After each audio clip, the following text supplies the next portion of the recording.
வணக்கம். என் அருமை உறவுகளே, ஒப்புரவு அறிதல் அதிகாரத்தின் 9வது குறளை நாம் காண இருக்கிறோம்.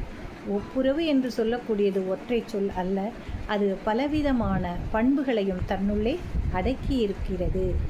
உதவி செய்தல், கருணையோடு இருத்தல், அந்த உதவிக்கு பிரதிபலனை எதிர்பார்க்காமல் இருத்தல், பிறரிடம் அன்பு பாராட்டுதல், நம்மால் இயன்ற உதவிகளை தகுதியானவர்களுக்கு செய்தல் என்று பல பண்புகளையும் அது உள்ளடக்கி காணப்படுகிறது.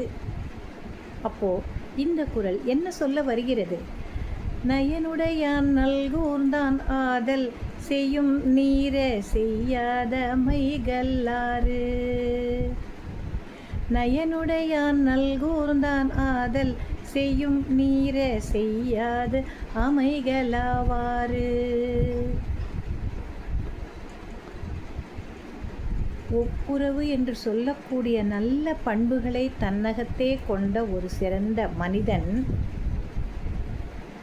வறுமையாக இருக்கிறான் என்றால், வறுமை உடையவனாக மாறிவிட்டால் என்ன நடக்கும்? செய்யத்தகுந்த உதவிகளை நம்மால் செய்ய இயலவில்லையே என்று வருந்தக்கூடிய தன்மை. நல்ல பொருட்களை தன்னகத்தே கொண்ட மனிதன் அந்த பெரும் செல்வத்தை இழந்து விட்டால், நம்மால் பிறருக்கு உதவி செய்ய முடியவில்லையே, பயன்பட முடியவில்லையே என்று மிகுந்த வருத்தத்திற்கு உள்ளாவான்.